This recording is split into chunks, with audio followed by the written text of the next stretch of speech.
This is the world's first 13.4-inch 4K portable monitor from Intehill, and it is called the Intehill U13NA. So it's not the first time that we checked out a portable monitor from the company, and this is their latest product right here, and it is downright impressive. As you can look at the form factor, it's so sleek and it's lightweight at 447 grams, and it has great colors as well because this is the world's first portable monitor with an IGZO panel. So here's what you need to know about it.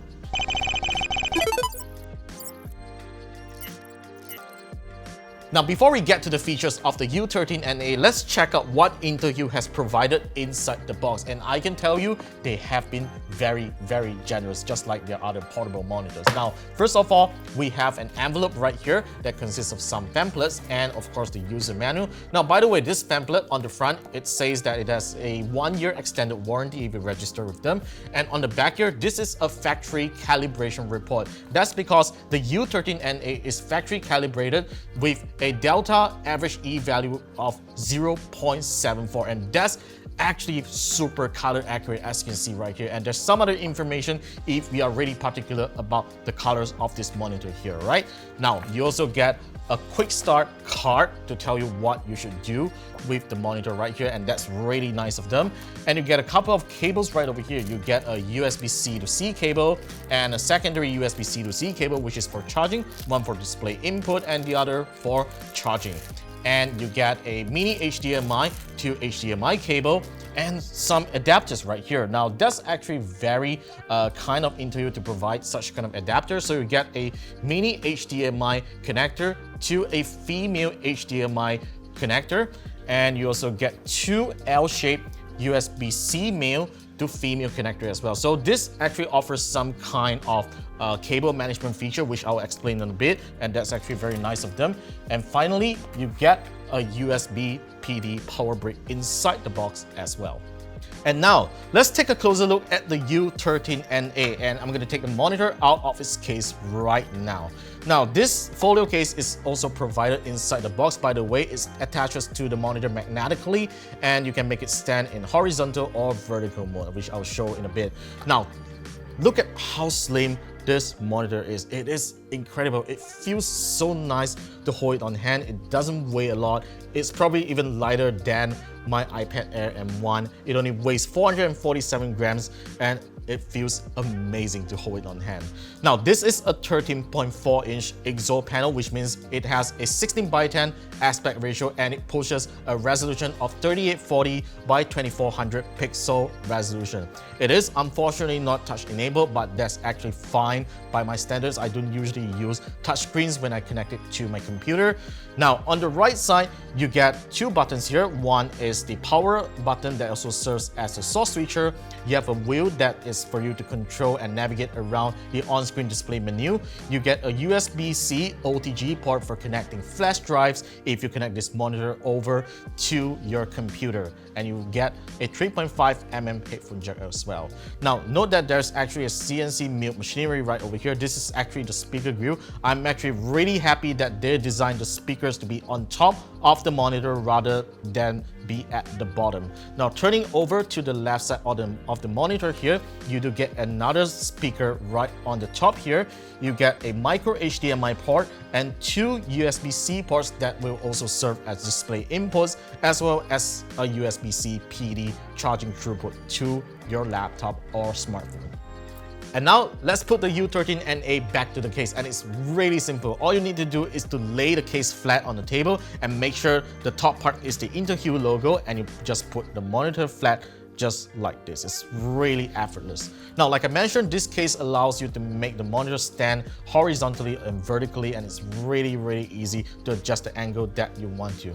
The bottom part of the case here is magnetic as well, so you can just simply fold it to give it a more sturdy stand here so that the monitor wouldn't slip down easily. Now, to make it stand vertically is actually the same thing as well. All you need to do is like fold it to the back here, just like how you do with a typical iPad case, and you just make it stand just like this. It holds onto it very well, as you can see. There's magnets holding back the folded side here, and this is how you make the monitor stand vertically.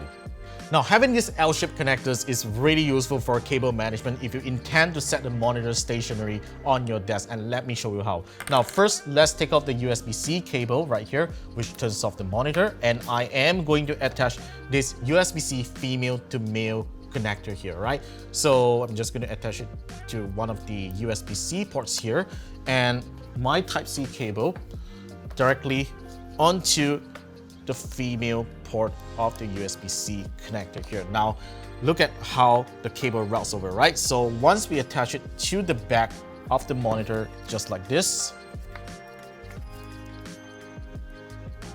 and look at this, it actually routes through this gap of the folio case, and it really keeps the desk really tidy. And I really love that Intehill has been so thoughtful of providing these L-shaped adapters inside the box. Okay, so I have connected my PS5 onto the U13NA, and as you can see, the aspect ratio is a little weird right here, and that's because the PS5 does not support a 16:10 aspect ratio natively. But thankfully, there is a way to fix that on the monitor itself, so all I need to do is to head on to the miscellaneous settings on the on-screen display and have the aspect ratio set to 16:9. As you can see, this is now what you should be seeing on the screen when you connect to a PS5, but note that you actually have some black bars on the top here, so it doesn't cover the entire screen at all, but that's what you gotta live with if you intend to view 16:9 content on a 16:10 display. And now let's do a little dirt racing right here, and as you can see, the colors look absolutely stunning and lifelike, and it's something that you will really want to carry around, not just for productivity and also for gaming as well. Now, the benefit of using an IGZO panel right here is that it is actually very power efficient. Now, we are currently on 100% brightness and also on 100% volume on the speakers, and even though the speakers are not great, but I have to say that the brightness is actually pretty good.